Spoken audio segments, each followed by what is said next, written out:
Welcome to the Avants podcast, recording live at MotoFish. I'm Dan. I'm Nick. And I'm Randy. And Randy's with us today. We're going to talk to Randy Pobst Somebody today. jumped the gun a A little bit there. Jesus. Yeah. No. We normally do a Carter Automotive Group tip of the week, and it was inspired by you because I've been watching your videos, as I always have, and you said the most important part of a car is what? The driver. Next to that part. The tires. There you go. That's right. And it was a high of 41 degrees this morning when I woke up in Snoqualmie, so it's nice and toasty, and Exotics at Ribbon Town Center is opening up, which means people are swapping. I did a little research. I actually reached out to Michelin. I said, what is the temperature range of a Pilot Sport 4S, which in my opinion is one of the best road tires you can buy? Guess what? 40 degrees. That is when they recommend you, that is the minimum temperature for that tire. And it's still too low. Your tires are going to be slick. You're going to slide all over the place. But that means right now is the time to reach out, swap out those winter tires, get on your summer tires, get ready for driving season. So, and if it is you are higher up north, like a few of us in the audience are, like North Bend, don't do it yet. Wait like 2 or 3 more weeks when it's a little above like not freezing in the morning, or switch to the other vehicle. But just so you know, that's when you want to swap your winter tires to your summer tires. I think we're in that season now. So thank you, Randy, for that. Thank God. That is our Carter Automotive Group tip of the week. Thanks to you. I'm honored. So are we to have you. I agree on the Michelin. What a great tire. Yeah. But it seems like it's only very recently that we've heard this part about temperature. Yeah. Right? When not that long ago, I never heard a manufacturer talk about a minimum temperature for a tire. Yeah. And sometimes now our track tires, they say if they ever go below a certain temperature, don't run them again. Wow. Does it change the compound that much? That's what I hear. Wow. Can They even want to cause it sell to crack. tires. Yeah, probably. Were your tires outside in the snow? You should buy some new ones. You always have to consider the source. No, right? I agree. I mean, I think I would think if it sits outside in vast temperatures for too long, obviously we've seen cracking and things like that. But I mean, that In seems, flat spotting, yeah. Yeah, but okay, well, marketing. I noticed it more on my motorcycle tires, though. That was temperature really factored into me. Oh, but that doesn't really matter on a motorcycle. On the dirt. I'm kidding. Yeah, that was... There's You only are two. There's The monkey only tires two. are shit in the snow. So yeah, pretty much. So. It's interesting. I mean, we talk about considering the source. Over the years, I have not paid a whole lot of attention to recommended pressures from manufacturers. Because typically, the higher a pressure is, the more load a tire can handle. The stronger it is, the less likely it is to ever fail. But conversely, the lower the pressure is to a point, the better the grip is. Right. So there's this balance between low pressure for grip, high pressure for longevity and durability.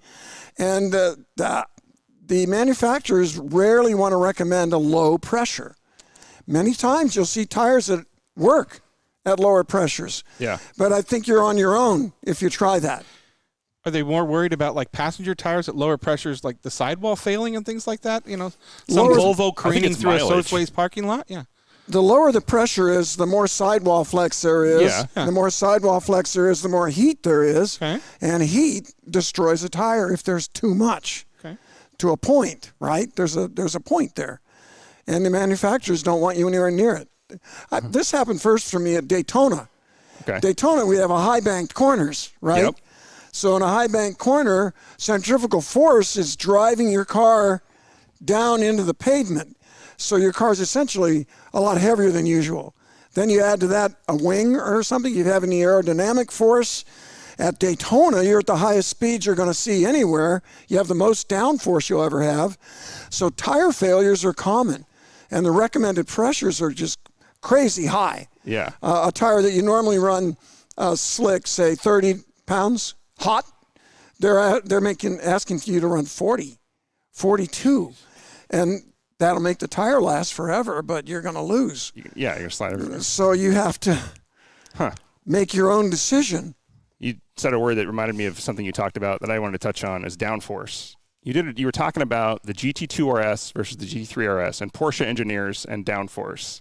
And I wanted to ask you about your favorite car. And Porsche lives up to the hype. In case anybody's wondering, if you drive one, you kind of know they do. What is your favorite car you've tested? Well, I hate to be trite, but Please do. the car that I have most enjoyed recently having hot lapped on the track, or maybe like ever, but the more recent memories are more fresh. So there's a bias. But it was a Porsche GT2 RS. The car just did everything right. It was stock. It was a factory press car with a track alignment on it. And I call him a PR guy for Porsche. His name's Frank Wiesman. Mm-hmm. I think he was really like communications or some title. Well, the guy has raced. He was a car tester himself for a German car magazine. I can't remember which one. Automotor und Sport or something. Sport? Yeah. I don't know, but he is a good crew chief. And over the years, I worked with him a lot on hot lapping when I was hot lapping for Motor Trend magazine. And Frank had a track alignment on the car. He took care of the tire pressures and the tires and et cetera, et cetera. They were also Michelin Pilot Sport R, whatever. Oh, Cup 2R. Yeah. Cup 2R. And so there was an advantage there to having a super sticky tire. And the car, this is at Road Atlanta, it just did everything right. But I also hot lapped it with Motor Trend at Laguna Seca, and we ran it at Willow Springs also. So I've been at several tracks. Rough. In press cars. Yeah. And for me, a good handling car practically drives itself. I don't believe in chasing a car. I don't like to. It can be fun if you want to drift, but it can also cause crashes. It's testing your car control. So no Vipers or Corvettes in your future. Well, they're fun. That's a whole nother good story, actually. I got into a Twitter war with the guys at Dodge SRT on the Viper, and the GT2 RS did not take much effort. I just turn the wheel and it goes through the corner. I don't have to think about, I better trail brake it longer. I better go back to power early and settle it. Just did everything right. And I've driven other GT2 RSs that were modified. And something I tell people is, don't modify your 2RS or your 3RS. They're so good stock. And it's very easy to screw it up. And what I learned about those cars, I've tested hot-lapped factory stock prepared cars for Motor Trend for 12 years. Yeah. And a lot of those, all those Porsches, over the years I found that the closer we got to motorsports, the worse they handled. And I have a reason for that. More modifications, you're saying, or closer to race car? No, these were all factory prepared cars, so they were stock. As stock as they wanted them to be. And Porsche was really very reliable about that. Huh. I never had the impression that they were messing with their test cars, unlike some brands like Ferrari.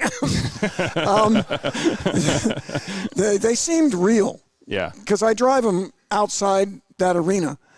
And I found that the closer they got to motorsport, the worse they handled. By worse, I mean they were twitchy. Yeah.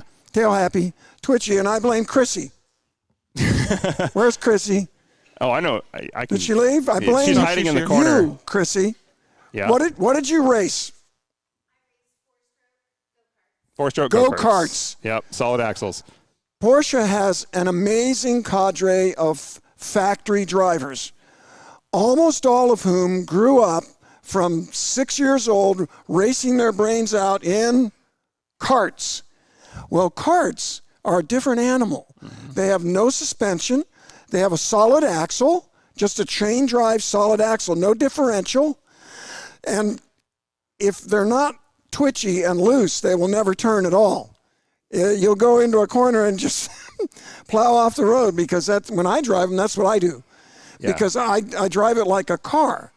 I do a trail brake, slow release, lay it in the corner, push. Because the rear axle, the wheels are connected to each other. There's no differential, and those wheels want to go the same speed, and it makes the car want to go straight. Well, did you know that, Dan? I did. You can run somebody off the track if you do that. I did. And then they get black flagged. I don't know what you're talking about. He ran me off the track, and I got black flagged. In a go-kart. In a go-kart. Rubbin's racing. That wasn't rubbing. You run me over. That sounds like Max Verstappen. Is that where you learned that? Probably. I'm going to go with that. Yeah. That makes me Hamilton. I'm not happy. That's a whole nother discussion. Yeah. But I blame it on karts because the streetcar Porsches are set up by their engineers and their chassis dynamics guys. Mm-hmm. The race cars are set up by the factory drivers who grew up racing karts. So if you're 6 years old and you're racing a kart for 12 years, now you're 17, 18 years old, and you're good. You're really good. Porsche picks you out. They let you run Carrera Cup. You're winning. How do you want that car to handle? How are you going to set that up? Yeah, just like a kart. Like a kart. Yeah. That's what I realized, was that these motorsport cars handled like a go-kart, a fast one, twitchy. And you kind of hang it on the back tire and I don't want to work that hard. In my career, I found a lot of times when I'm winning, I'm relaxed and I'm comfortable. And I'm looking in the mirror, I'm like, what is wrong with those guys? Yeah. How come they can't keep up? I'm not even trying. Well, when the car's right, to me, that's what it's like. So the regular Porsches were my favorite for many years. You know, the original base came in 2006. Beautifully balanced. It wouldn't pick up oil, and it would blow the motor. Some of you guys might know. Yeah. I'm like, Porsche, did you ever drive the Cayman on the racetrack? I mean, but it handled fantastically. Yeah. And the 911, one of my favorites was the 50th anniversary, where we were arguing about what year was the 50th anniversary, and I think it was 14. Beautifully balanced car. And then the GT3 was kind of loose. But the GT3s, I don't even know if they still have this, but the 997s had adjustable anti-sway bars. Oh, yeah. So you could make it how you want it. Yeah. So did the 996s. And I learned, in fact, I would always tell people back in the early 2000s when I was into Porsches up to here, racing them all the time, I'd meet a guy at a track day. What's your car? Oh, I have a 996 GT3. Where are your sway bars? Like front and the rear? Under the car? Tighten the front one and soften the rear one before you crash the car. Because the way they came was loose and twitchy. But I think that's why they allowed the bars, so that you had the option of making this thing less loose or more loose, depending on how you like to drive. But in my opinion, a balanced car that's easy to drive is the fastest car. You're going to win. If a car's loose, it's hard on the back tires. Well, on a 911, what are the only tires that matter? The back tires. Yeah. And when do they matter? When do you win the race? Out of the corners. When you're in first. No. When? Do you win the race in the first corner? No. You win the race at the end of the last lap. Yeah. And so you got to keep your tires on. You got to be in first. Yeah. Yeah, you have to be in first. You don't have to be in first until you cross the finish line. All right. That's true. You know, speaking of fast and loose, I want to talk to you about not that. I want to talk to you about Pikes Peak 2020. Oh. One of my I can't remember. My head's still ringing. Yeah, I was going to say, but you still managed to pull off a pretty good, I wouldn't say, not a win at that race, but really close, and then you won next year. 1.2 seconds. Yes. But it wasn't me that pulled that off. It was the team. Unplugged performance. I ran Pikes Peak Hill Climb in 2020 in a Tesla Model 3, and I wrecked it. Yeah. And we could sit here all night. I got some really good excuses. I really do. How was your tire pressure? Cold. Yeah, that can change things. Cold. Okay. It was in the 30s. Fair. That was one of the problems. It was sad. It was so sad. We had qualified so well the day before, and you qualify on the bottom section. At Pikes Peak, you practice in 3 sections. You don't do it all at once until race day. It's one of the crazy things about this hill climb. And on the bottom section, that's qualifying. And what that really means is your starting order. And the car was perfect. Tesla Model 3. Electric cars make great hill climb cars because they have instant torque and they're not affected by altitude. You know, your normally aspirated cars are wheezing up there. Although I've seen guys go very fast in 911 Cup cars, normally aspirated. That amazes me. But Tim. Yeah. Yeah. But Tim, I've known him since he was 19 years old. So have I. Actually, yeah, maybe some of you guys were in his neighborhood here. Yeah. Love that guy. Yeah. But Jeff Swart drove a Cup car several times and did very well. So that's surprising to me, normally aspirated. An electric car doesn't care about altitude. And the electric cars use up their batteries very quickly when you go flat out. But it's only 10 minutes. Yeah. And you got 10 minutes in a Tesla anyway. Barely. And That's so fast up that hill. yes. So I'm racing this car in the qualifying. Everything's perfect. We had tested it at Laguna Seca. Everything's perfect. And this second day we were on the top section, right? And I knew it was rough. They told me it was very bad, but I hit curbs and things. Car never moved. It was so beautifully balanced. Everything worked fine. And I'll give you one excuse. My main excuse is that in the Tesla, you put it in track mode, which I helped develop, by the way. Oh. That's another good story. After it tried to kill me, Okay. they hired me to help develop it. Isn't that cool? But the steering, I noticed from doing track days and other things with Unplugged Performance, they're working on being the AMG of Tesla. They're not related yet. But they want to be the ones who are known for hopping up Teslas, Unplugged Performance. And I had done track days, and I realized that the steering, when it's in sport mode, it's electric, like everything else. If you need to steer fast, it won't. It won't keep up. The Mustangs are that way. Almost anything with electric power steering, it can be a problem, except Porsches, by the way.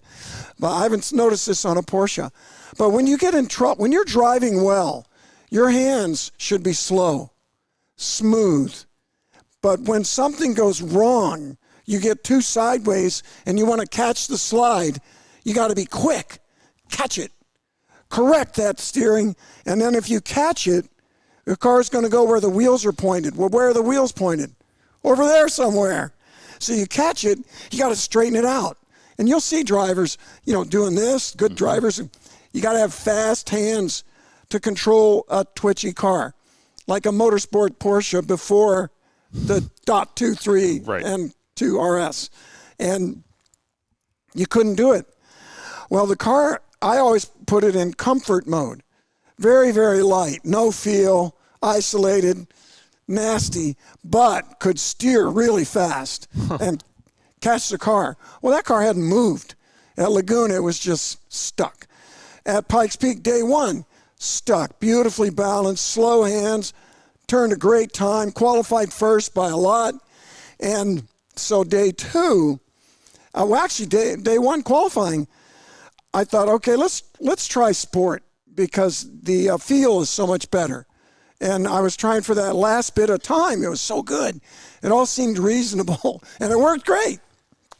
Until it didn't. I hit the first big bump on the upper section, and the car snapped sideways like it had never done before. Snapped sideways, and I could catch it, but it wouldn't come back quick. And it only takes that little bit. So it's like, got it, no! And we ended up, instead of going this way, we're going this way, and there's a wall over there, which kept me from going over what they call bottomless pit. Yeah. Thank God for the wall. For a reason. Yeah. And turned into a bad day. Yeah. But the team they said, this thing's totaled. And I'm like, I've seen worse. Yeah. and there was a guy, oh gosh, I'm trying to remember his name, Joe, at Porsche Colorado Springs. When we were just talking to Alex about how they seem to often have the special Porsches. Anyway, this guy loves Pikes Peak. And he called me and he said, hey, I heard about the crash. What do you need? Well, he had a body shop with Tesla trained techs in little old Colorado Springs. What are the chances? Yeah, what are the chances? And we we took the car down there. They started taking it apart, and they're like, we might be able to fix this. The race isn't for 3 days. It's good to have 3 days. And, well, short story, they bought another car, started swapping parts, and we made the start line and did the race on race day. It was amazing. 3 days, day and night. You finished like second or third in that, didn't you? Second. Yeah. By 1.2 seconds. That's in 11 minutes. 1.2 seconds. And our car was way better than the other car. It was a Tesla that beat me. His car was a dead stock street car. Our car was highly, well, the drivetrain is the same because there's no way to do that. Tesla has it locked up. Yeah. But the suspension was all done, and it was lighter weight, and I had all kind of great stuff. Big brakes, great stuff. And they changed both engines, or is it all three engines? How many, not engines, motors, excuse me. Yeah. Two, and it was a Model 3 Performance. They changed both power units. They changed the subframes. They changed everything. We even got a little help from Tesla. They sent some guys down who weren't helpful. They tried to be. They did the world's slowest alignment on that car. I mean, it was all together except aligning it. I wanted to go out and test it, right? Yeah. And hours later, like, we're running out of time. The race is tomorrow. Can we see if it runs? And we finally got it together. Well, we changed everything on the car but the battery. And the Tesla guy said, plugged in and checked the battery out. Yeah, it's good. You're good. Well, it wasn't.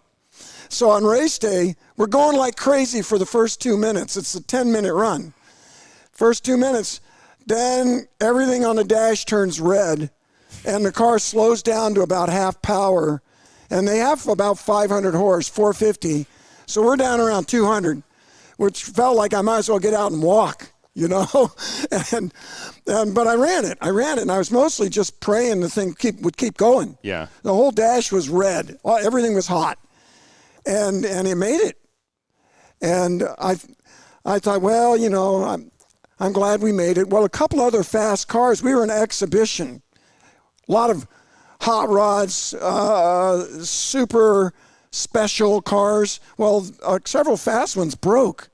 They didn't make it. And I didn't know this. I just knew my time was 11 minutes, and it should have been 10. And but we were there. At Pikes Peak, just getting to the summit is a victory. Yeah. And I've learned that the hard way. And so we were there, and the guy in the other Tesla, super nice guy, Blake Fuller, came up. He drove his car there from Florida to race the hill climb. Oh, wow. And he comes over, Randy, welcome, glad you're here. This is great. And I said, yeah, I know. Like the car was, didn't run right. And he goes, what was your time? I'm going, I don't know. What was yours? I ran 11:07. I said, oh, great. Hey, glad to see you up here. Good. And then he comes back later. He goes, hey, Randy, I checked your time. I said, oh, really? What did I run? And, secretly I'm hoping, I hope it's fast. I hope it's faster. I hope it's faster. 11:06. 11:08. Yeah. Or whatever. It was 1.2 seconds. Yeah. And I'm going, you look back, 14 miles of driving up that hill. In 1 second. 1.2 seconds. But he actually went faster for a dead stock car than we did for a modified one. But anyway, your turn. Sorry. Well, what did you win it in because you won it the next year? What was your time in the Plaid? Well, we came back again the next year. This crazy team, Unplugged Performance, invited me to come back again this year with a brand new Tesla Plaid. We had it for 1 week before the race, and they put a roll cage in it. There's something fun about that. I did that a couple of times in my career. I got a brand new car, like I raced for Toyota a million years ago.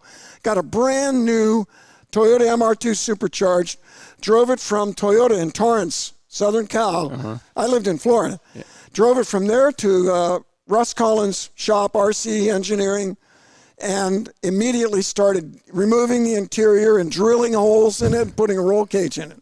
That's kind of cool. Brand new car. I got a speeding ticket on the way, by the way. As you should. From never be first, by the way, in Randy's rules of speeding, never be first. Always get somebody ahead of you. But anyway, we came back to next year with a Plaid. Yeah. But the Plaid, in 2021, last year, bad weather at the top of the mountain caused them to shorten the run. Oh, that's right. We only went to Devil's Playground, which is about 2/3 the way up. And we had a good run. Car ran great. Everything was perfect. So it was vindication. It felt so good, but we can't, you can't compare the them time. head to head, yeah. We could compare it to Devil's Playground. Oh, yeah. Okay. But I don't have that number. No. But I guarantee you it was way faster because the 3 was weak.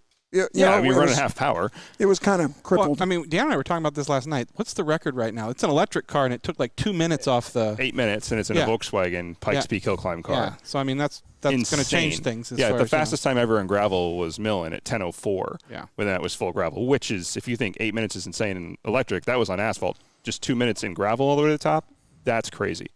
Yeah. I don't know how. I was noticing your shirt, which we all wore essentially accidentally. The Screaming Chicken. Yeah. I was given 12 shirts by Avants, and I had a choice of wearing 12 shirts tonight, and I wore this one. Of course, the people at the Frontier Tavern think we work for Dirtfish, so that's good. That's true. Yeah. Dan and I have this tendency where we have all the same things, and we end up wearing them and not talking to each other about it. But it's nice to see you in the same shirt. So well, it's nice. special for you. Well, I it's feel a like little I bit belong. different. Yeah. Is that where this came from? Adam, does this have anything to do with me? It's just a happy coincidence? Yeah. Now would be a good time to He's say lying. yes. Yeah. He's lying. Yeah. Like a rug. Anybody recognize this image? Absolutely. No, from the audience?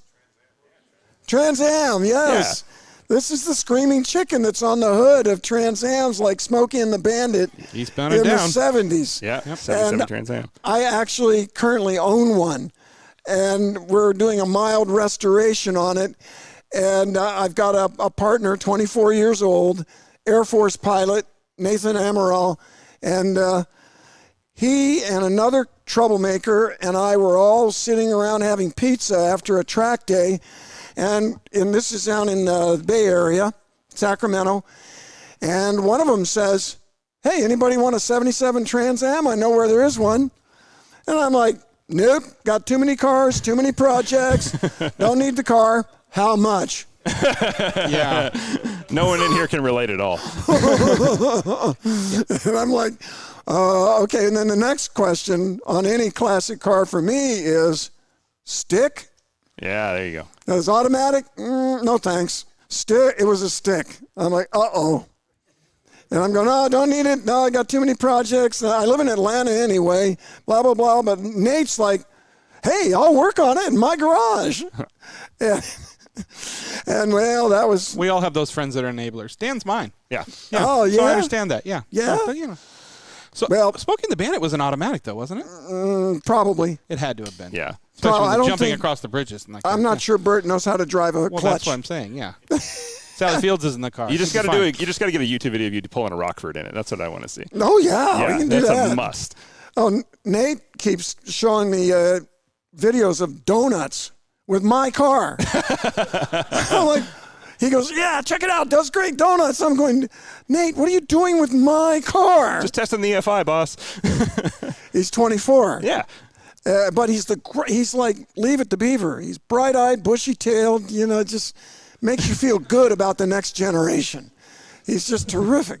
And he's one of those few young people that's into cars and wrenches and oil and gas, and he works so hard. I have 5 race car projects in 5 different shops, including my own garage. It's a good problem. This is the only one that's getting done, thanks to Nate.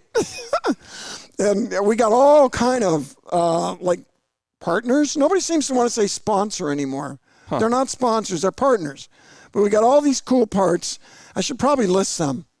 We're on a podcast. Sure. Summit Racing, that's the guy that started it. I just talked to how did I get hooked up with him? I can't remember. But Summit Racing, and then the guys at Year One gave us some wheels that looked like the original Snowflake wheels, but cool. they're 17-inch. instead of 15-inch. You get some actual traction out of them. Sweet. Yes, and they look just perfect on the car. And then we've got this new exhaust system from a company called Pipes. And original. Their logo has flames in it. And on the back of their T-shirt, which I'm probably, I shouldn't say that. Anyway, on the back, there's a picture of a buxom, pretty woman holding her ears. So they're old school. Very, very. I think they make exhaust for Harleys, too, because it has a Harley flavor. Flames. Yeah. Flames, really cool. We just put those on. They were great. And we've also got Toyo tires. And we're going to need them with the donuts. Yeah, no kidding. Yes. Thank God for tire sponsors. Yeah. It's a long list. We got a Holly Sniper. I saw the EFI going in there. That was a cool video to watch. Oh, thanks for watching. Yeah, of course. Yeah, a Holly Sniper EFI and a Hyperspark ignition. Yep. And we're going to have Bear brakes, which are big. They're like the real deal. And Nate, I call him Nate Dogg all the time, but Nate is always saying, we got to LS swap this thing. We got to LS swap this thing. I'm going, at some point, it's going to not be a 77 Firebird anymore. And I want it to be a 77 Firebird. I don't care if this 400 doesn't make the power an LS will. Yeah. You know, it's vintage. And we got a 4-speed with a Hurst shifter, and it's external forks. And it's kind of not that good. But it's 77. It's kind of not that good. Yeah, that's it's weird. Not that good. Not that good. Yeah, the play in first is like a whole gear change. Yes. Yeah, that's where the bird comes from. Thank you. I appreciate that because we're having a ball with it. And guess what? Smokey and the Randit. We call it the Randit. The Randit. Yes, and the Randit driven by the rocket. Is that how it's going to go? No, chased by the Smokey. Oh, okay. And here's a test. The commentators can answer. Okay. What does the license tag say on Burt Reynolds' car and Smokey and the Bandit? Close. Audience said Bandit 1. That wasn't it. That's close. It's close, though. Ban 1. Oh. So what does the tag I got say? Yes. Ran 1. Yeah, there you go. Ran 1. Okay. And I'm from Georgia. Yeah. So it's the right state. And I'm going to do this event in 2 weeks called One Lap of America. Oh, yeah. Been following that since I was a kid. Yeah, awesome. It's cool. Yeah. And I'm doing it with a buddy. It's sentimental. He's got cancer, and he's hanging in there, but it doesn't look too good, frankly. Enrique Ramirez, he was a marketing manager at Road America. Oh, okay. And so we're doing this together, again, in a BMW X3M. An SUV, but they have an SUV class, and that's why how we ended up in it. They're no slouch anymore, though. Right. That'll be comfortable, though. Porsche really changed the game because it's like when the Cayenne came out, everybody kind of rolled their eyes until it saved Porsche, and things like the 918 dropped, and we're like, all the SUVs, please, because then we get really cool cars. But now the other manufacturers are cluing in, and they actually don't handle that bad. I mean, besides being super high up, tight suspension, the body roll isn't like it used to be. These things actually move. It's fun. Yep, and this is a good one. Yeah. And I borrowed it from Dynan APR Tuners. In fact, Dynan was from the Bay Area. I keep thinking I'm in the Bay Area. I'm much better than that up here. We have tuning. I had a 3 Series Dynan. It's wonderful. Yeah. Absolutely wonderful car. Wonderful tuning. Wonderful to work with. Great kind of place you could actually call down and say, I have a problem, and somebody would talk to you. Sometimes it was Steve Dynan. So, yeah. I raced against him. Did you? Okay. Years ago. Yeah. He had a bad to the bone twin turbo V8 M5 in Bridgestone Supercars, maybe. Anyway, they had actually hired me at one. I ran into them at a track day, and they hired me a few months later to test their cars. I guess they had like 8 cars that were all tuned up, and everything was tuned to make 200 or 300 more horsepower than they do stock. And Dynan and APR recently merged. And I think they haven't decided what to call it yet. So it's Dynan and APR. And they basically, the testing just involved, I just drove the cars. Oh, darn. That sounds horrible. Should I tell you how it worked or something? Oh, no, drive this. Okay, best day ever. And so that's why I said, well, I know these guys. I'm going to call them up and see if we can borrow a car. And they said yes. They're in Auburn, Alabama, and I'm up in Atlanta. It's not that far.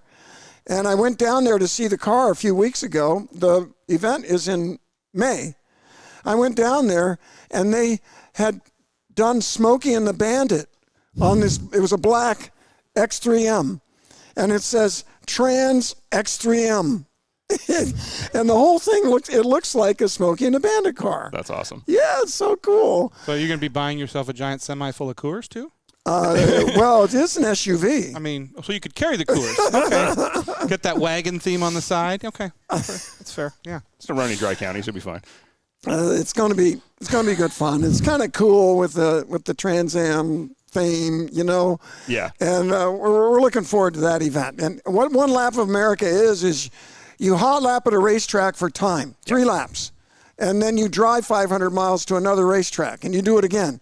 And you drive 500 miles to another, and you do that for a week, solid. It's really fun. And I got to run last year with Enrique in a Porsche Cayenne. Oh. It was a Cayenne S. And I got in at the last minute because another guy gave up his seat so I could run with Enrique.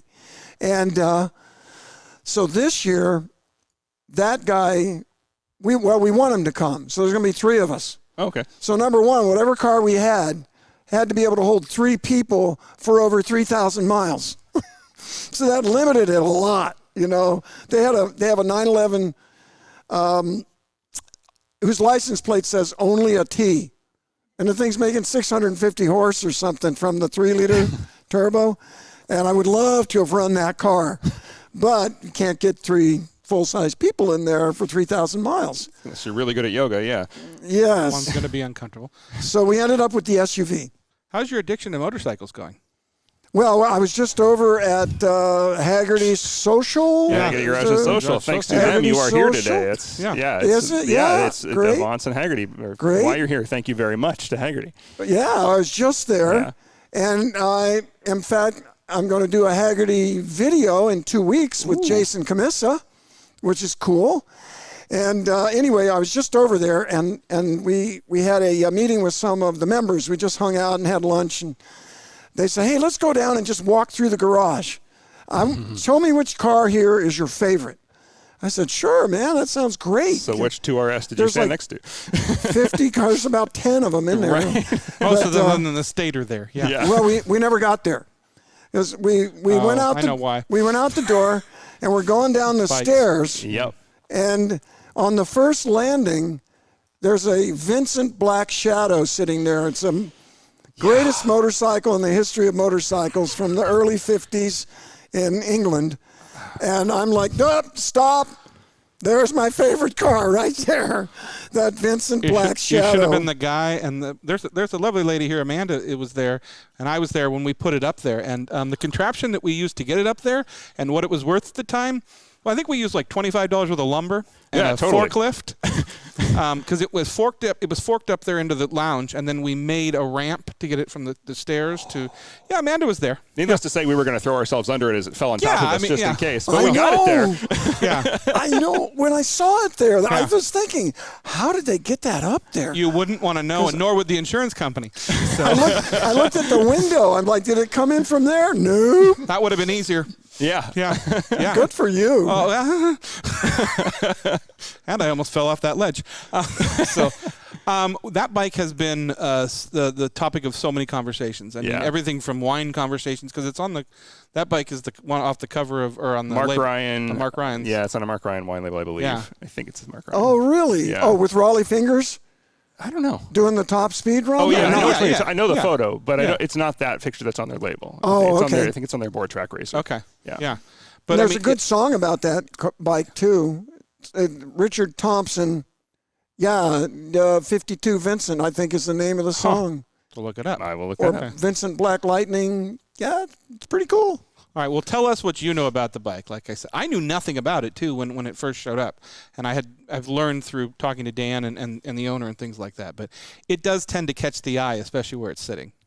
What's exceptional about this motorcycle was in the early 50s, it was the fastest motorcycle ever made. It set the land speed record for a motorcycle in the early 50s. And it's a V-twin, about 1,000 cc's, and it has, among other things, a monoshock suspension design, which was like 70 years ahead of time. Okay, 50. I don't know. It was crazy. So advanced that they did that, and the things are very limited production, and they were just light years ahead of everything else. Yeah. In the 50s, the British were the motorcycle kings. Everything was better. BSA in the matchless, 70s, the British were building the exact same motorcycles they built in the 50s, and it was no longer the leading technology. They were cool, but style, but didn't keep up. Yeah, what are you Honda riding showed now? up. Well, I know you have like I- 15, but like, do I you have do, you have a wow. favorite? How many are in your You're living amazing. room? I remember you talking about that when we Yeah. had I dinner. have 2 in the house. Okay.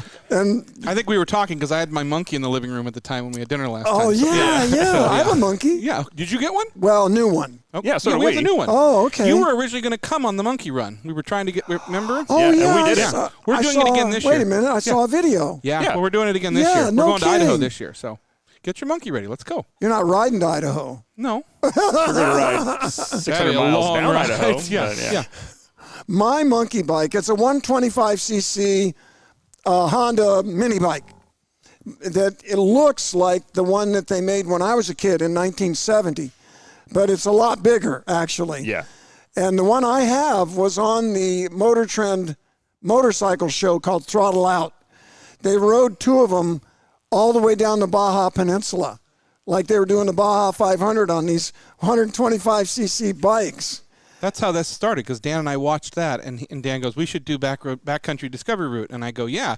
And then when we were having dinner, we were just trying to still put it together, and it got shortened last year because of the fires. But yeah, we're going to do it every year now. So if you want to come, Hell yeah. okay, we'll get you an. Yeah, I'm there. Okay, I mean, I am there. It's the most fun we've ever had on a motorcycle.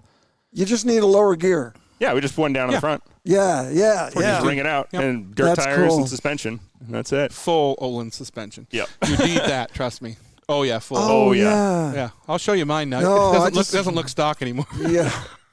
Yeah, but what are you riding? What are your favorites? I know you have so many, but like, give me a couple of your good ones. Well, I'll start by saying the reason the motorcycles are in the house is not because of my dedication to bikes and I chose them as pieces of art. It's because I bought bikes I shouldn't be buying and there was no more room in the garage. You know that feeling? Anybody else have that problem? Yep. Very, very well. I just couldn't get it in the garage, and so they end up in the house. Anyway, my favorite, most of them are older Japanese bikes. That's what I grew up with, and I've always been a fan. And my favorite is Honda CBX, Oh, yeah. and that's cool because it's 6 cylinders. Straight 6. Yeah, air-cooled, and when you sit on the bike, the engine is sticking out from the tank on both sides. It's just, the engine is ridiculous. Really wide and really beautiful. Everything's symmetric. These 6 pipes come out of there like a waterfall, and the engine is used as the frame. What do they call that? There's a word for that. And anyway, a stressed member, which means there's no frame rail in front of it. The engine is just hanging out the front of this motorcycle in all of its glory. And it's a 6-cylinder. And I'd always wanted one and put a 6-into-1 exhaust system on it just to hear it. Yeah. Because it has one of the most glorious exhaust notes you'll ever hear. It's air cooled, right? Yeah. Air-cooled. That's the way it sits out front. Yeah. Okay. Yeah. Yeah, You old couldn't put a school. radiator there. Yeah. You could if you put water around the cylinders. Yeah. It was the fastest production motorcycle for about 6 months in 1979. And then Kawasaki came out with a 6-cylinder 1300 water-cooled. But it had a radiator in front of it, and it just wasn't as pretty. But water cooling is a really good idea when you have 6 cylinders. Yeah. Because those middle cylinders, they don't get much cooling. It's, not a great idea. But it was a beautiful, and it's artwork. Yeah. I I've seen would a few over definitely. the years. They're In beautiful. fact, I'd have that engine in my house. So that's kind of my favorite bike I have, but it's done cafe racer style. Mm-hmm. I like vintage cafe racer style. The bars are low, and it looks like a racing motorcycle from the 60s or the 50s. And these days they build things, and I love to see, there are young kids, the hipsters downtown will get an old Honda motorcycle and strip it, and they call it a cafe racer. But what it really is a bobber. They put a little bitty seat on it and no fenders and maybe knobby tires, and it's a cool style. But at my age, I prefer a cafe racer like old school and low, and that's how the CBX is. It's not that fast, but it was fast in 79. It's still fast. But it makes, the sound is so glorious. Sounds a little bit like a GT3 at about 8,000 RPM, actually. That is a great sound. Yeah. When we had dinner last time, and do you still have your Volvo race car? I do. You do? Can you I talk do. a little bit about that? Like, we talked a lot about it at dinner because it kind of was not something I expected to come from you. Like, I got a Volvo race car. Yeah, it's like, what'd you say? Yeah, I'm Volvo sorry. Yeah, a Volvo race car? Yeah. Oh, yeah, okay. Volvo race car? I raced for Volvo, and for 6 years I had a factory contract driving for Volvo in the World Challenge Series. And at the time, this whole genre of budget endurance racing was growing up. 24 Hours of Lemons. They had something called Chump Car that turned into Champ Car. And basically, you go out and buy a cheap car and come out and run really long races and have a good time with your buddies. And I wanted to do that. Well, I had a Volvo contract. So I figured, well, if I'm going to buy a cheap car and race it, then it ought to be a Volvo, right? I'm not going to show up with a BMW. And besides, that's cheating because BMWs and Miatas are really easy to make work, and they make good race cars cheap. Yeah. And so I got a Volvo 740 Turbo, and I've always thought the rear drive Volvos were kind of cool. Yeah. And especially mine. It's a 1990, and it had this great Scandinavian scan design font on the back that said intercooled. Really cool. And it's a big square sedan. The engine is really durable, but the rest of the car, I don't know. Not so. Everything else is just Volvo. Yeah. It didn't really want to be a race car, but we made it one. That's weird. Yep. And we call it the Flying Moose. That's right. And that came from all the way back when I first tried this. I tried a Mazda RX-7. I was going to ask you about that next. I couldn't get it to run. Shocking. Weird. Yeah. Rotaries are not easy, and especially carbureted. And I couldn't get it to run. And my idea, when you do this budget endurance racing, I was really aiming at lemons, which is kind of there's like a comedy theme. You're supposed to be funny.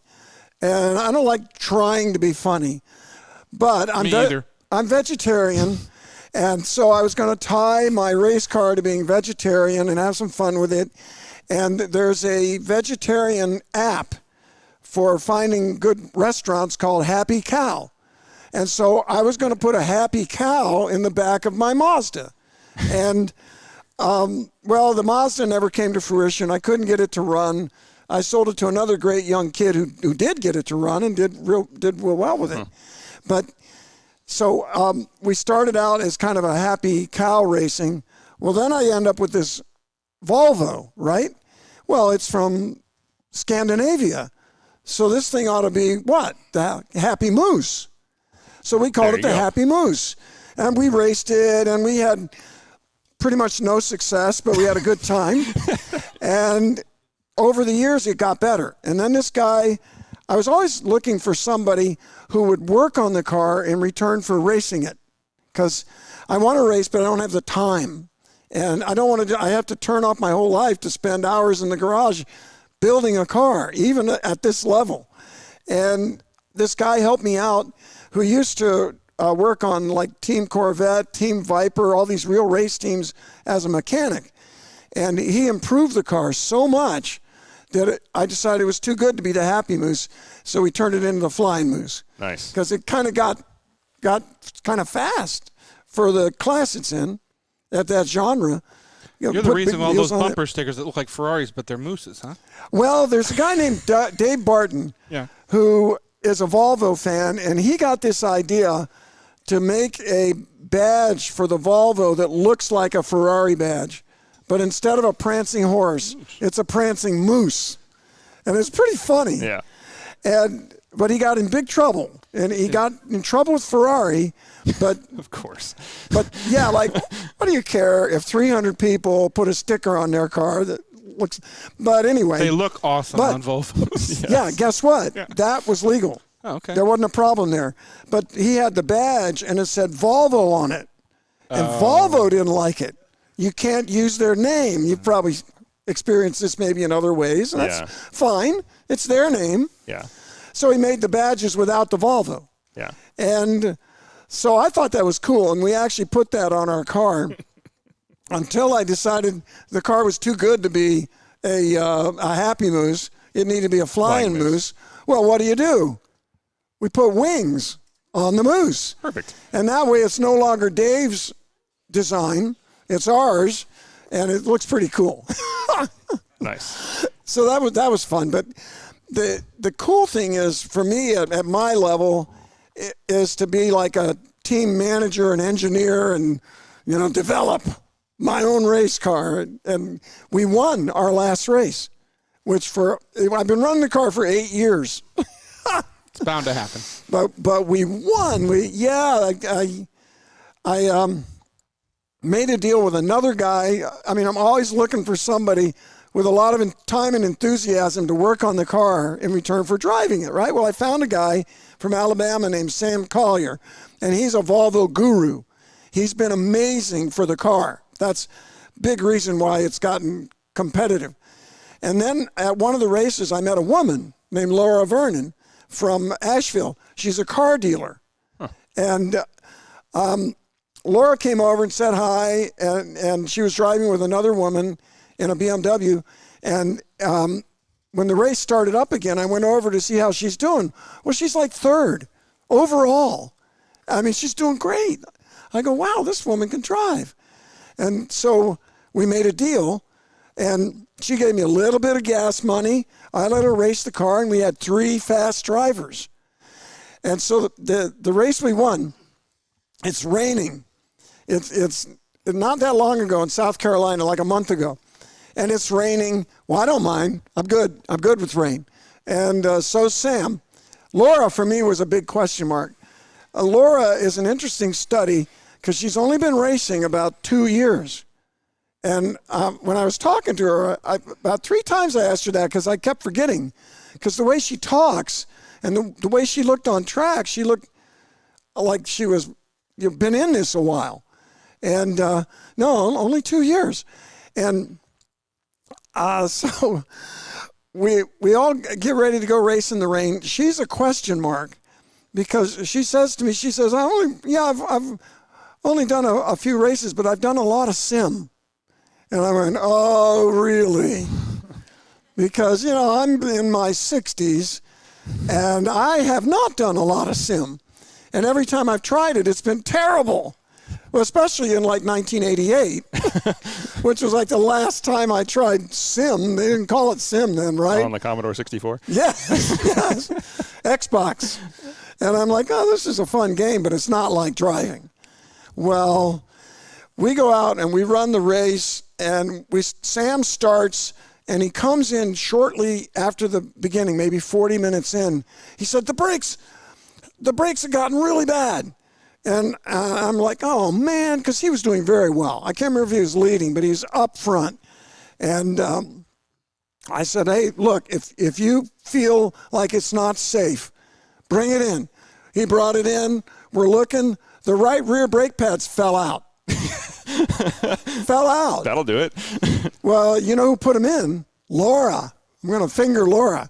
She put them in. She's a good mechanic. Well, she didn't know the Volvo. The Volvo, they're held in with these pins, and you got to take a punch and pop that spring pin in there, and she didn't know that. Yeah. And so they're gone.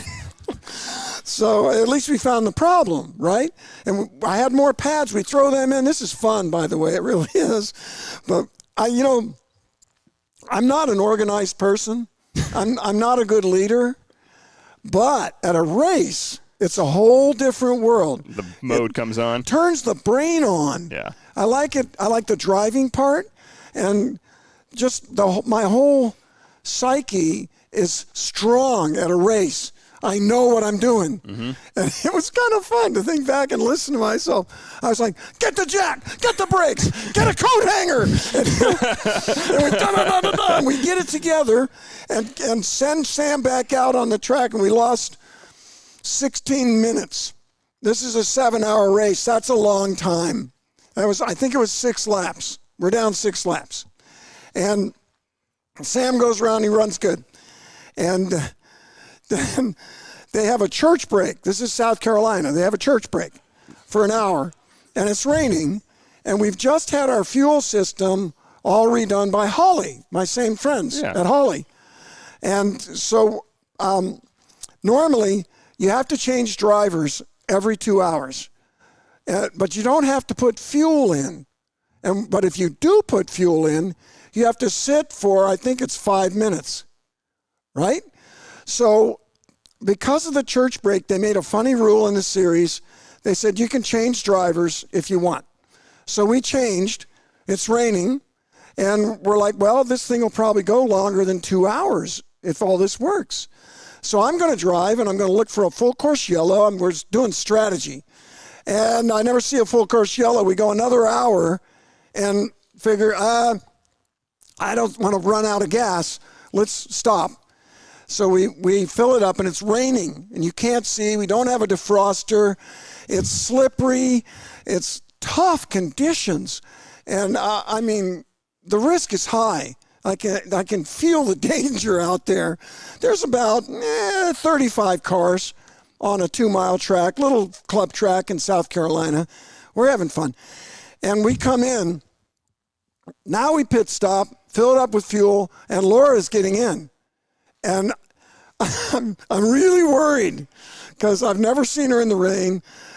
And I know she hasn't been racing very much, and I must have pissed her off. I told her like 6 times, really tough conditions, Laura.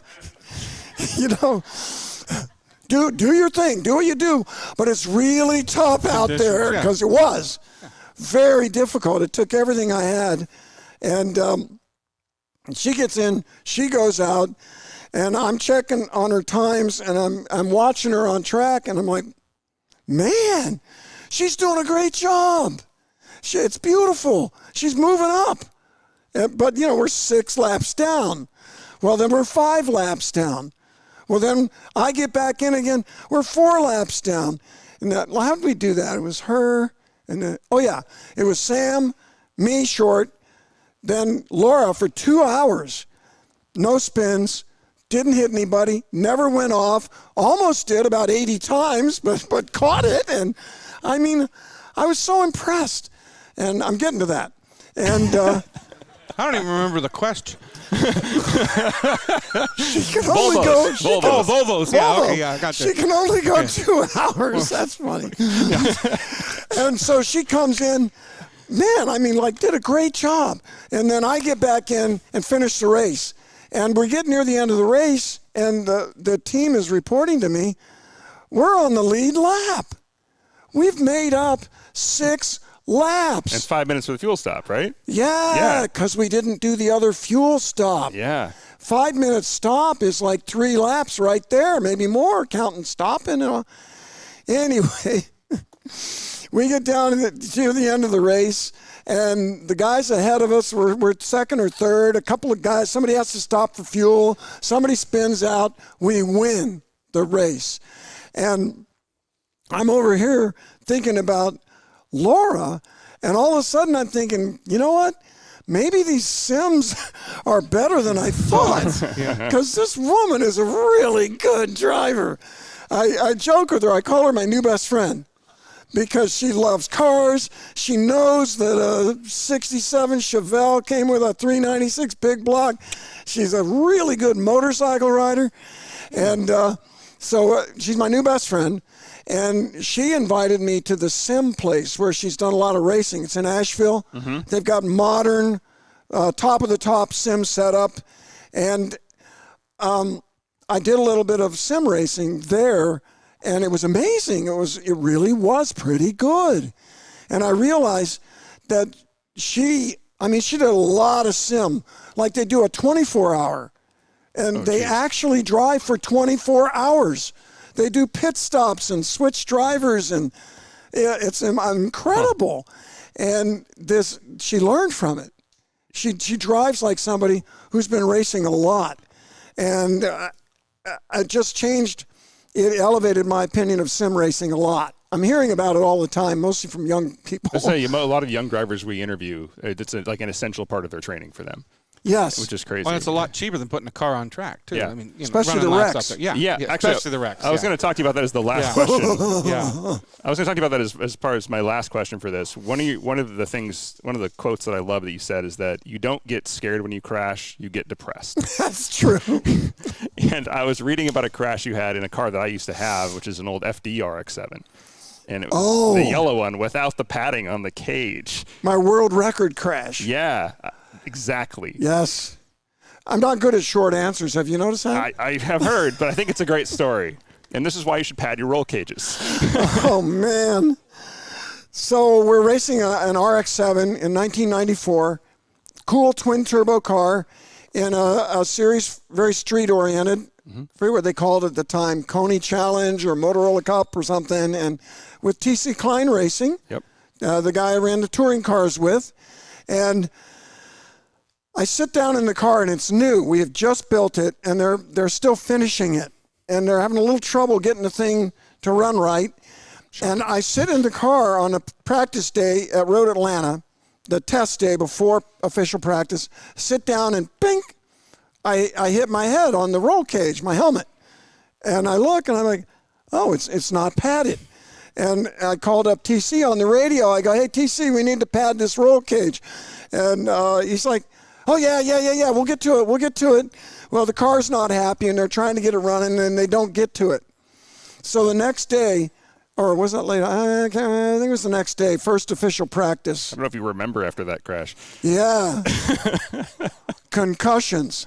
Don't let your children play football. Or for God's sake, don't let them box. But anyway, that's just me saying. Anyway, next day, next day, we're out in practice. I turned the fastest time of the session, in this RX-7 at Road Atlanta. And this is Road Atlanta in the old days. In the old days, you came down a mile-long straightaway, then you go steep downhill, turn, and go steep back uphill and brake, aiming right at this bridge and a big dirt bank. And we were doing 152 in the RX-7, which is pretty good for a street car. With 276 horsepower. Yeah. Yeah. 152. And I come down in there, I get on the brakes, and the brake pedal is really firm, really hard, but the car's not stopping.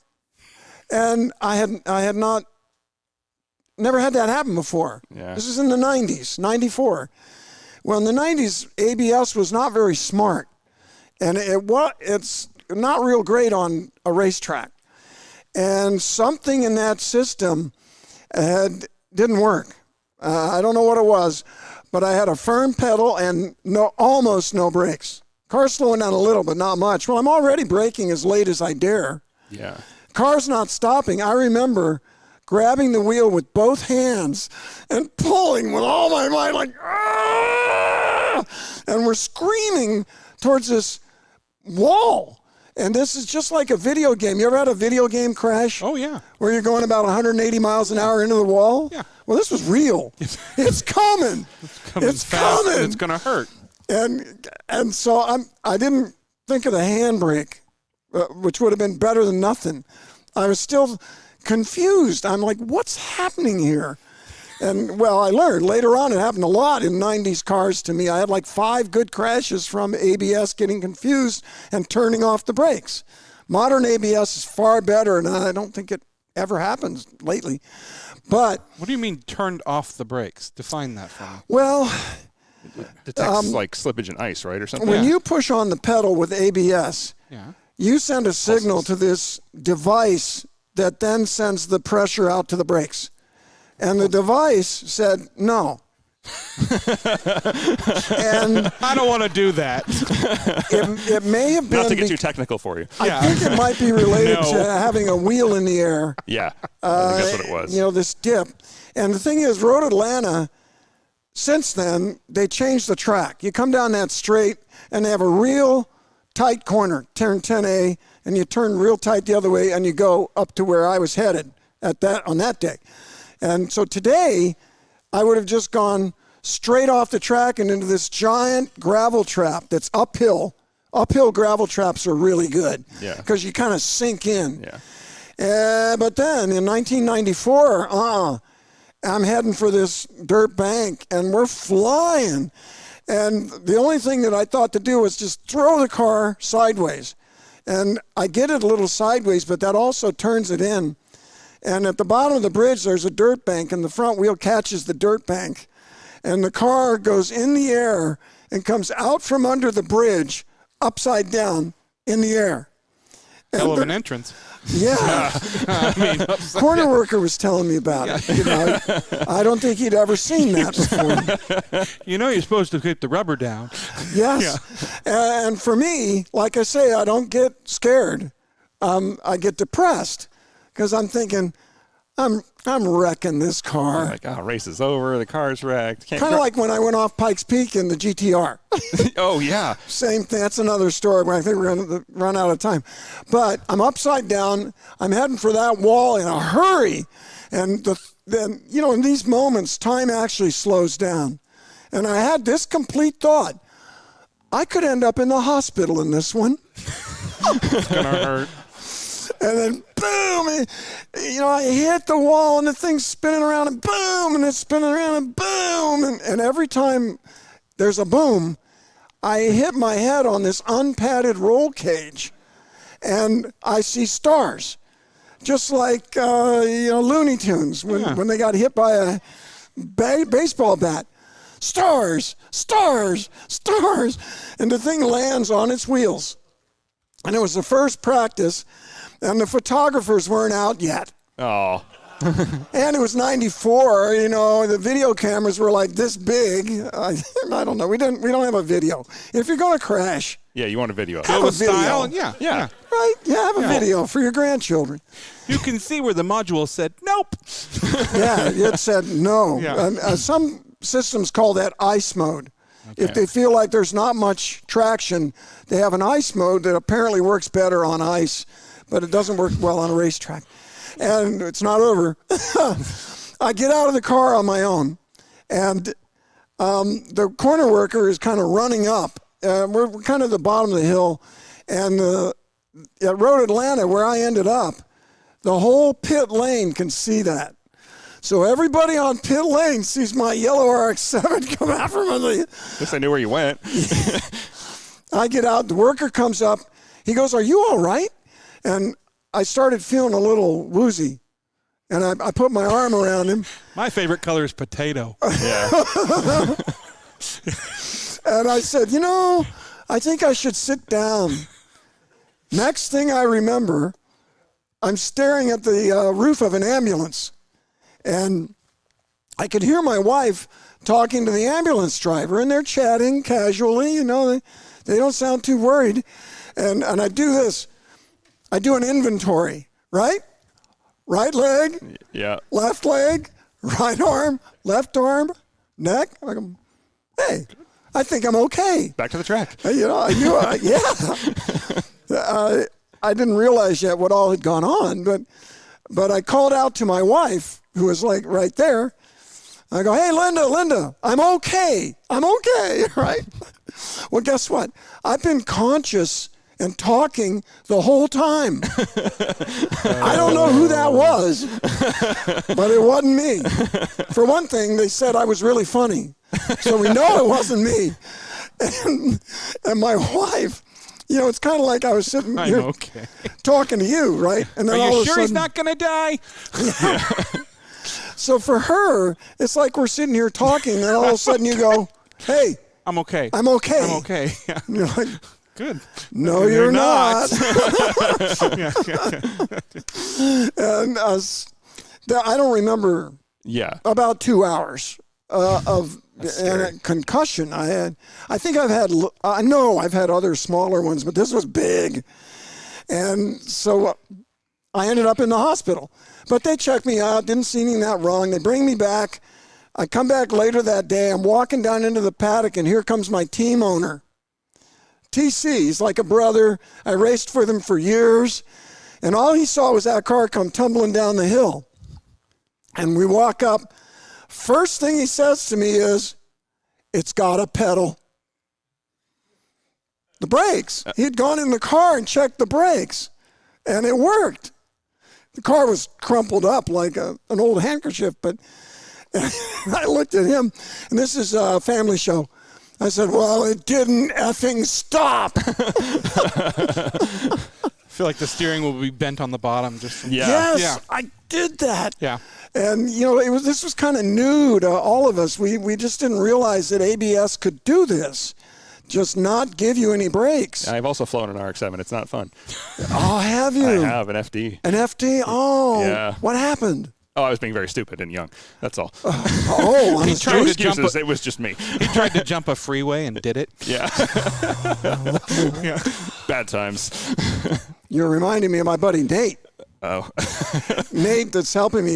He wrecked a new Camaro, and just lost it in the corner, and rolled it, and he was okay. But yikes. Yeah, just young and dumb. That was my only excuse. No other ones. So Yeah, well, I have an excuse. The brakes. It didn't effing stop. I wish I had that excuse. Allegedly. Yeah. No. Wait, there's more. Oh, okay. So the very next day, I was scheduled to drive in a GT race. I had been in these street-type cars for years. This was my first opportunity to drive in a GT race in a tube-frame Camaro, like a Trans Am car, 600 horsepower, real race car. It was a big deal. And the next morning, I get up, and I'm a little... Oh, geez. But I don't say anything to the guy, right? I'm driving that car. I don't care. I'm driving that car. And so he goes out and he runs a good stint, and it's a 3-hour race, and it's going to be him, me, and then him in the race. And so he's out there racing, and I'm on the wall at Road Atlanta watching the last corner. It's a really fast corner. And these slower cars are coming down the hill, and the faster cars are catching them, and somebody tries to get under this other car, and they tangle. And there's a crash, cars going around, and one of the prototypes slides to a halt in the middle of the road, and the next car through runs right into the side of him. Big boom.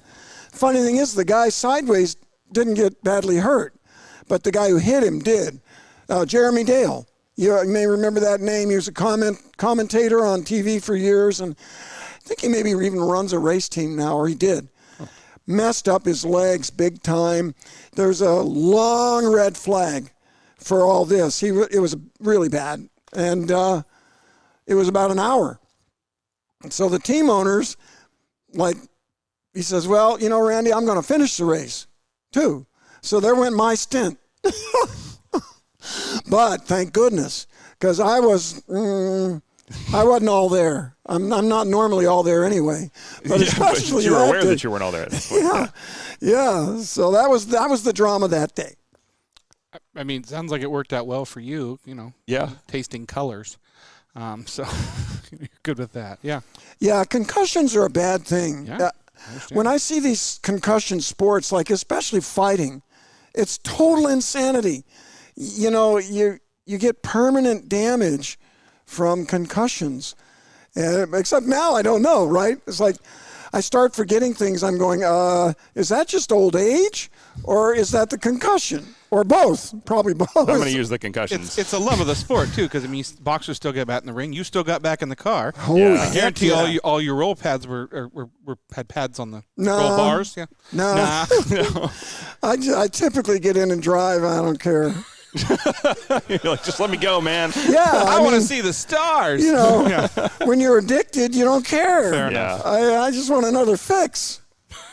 Fair. I can understand that. All right.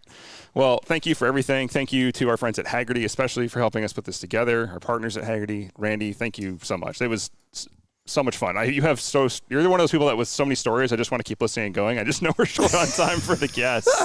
But thank you so much. I appreciate everybody listening, and thank you for having me on and being a part of Avants. Anytime, yes. And my Screaming Chicken Avants T-shirt.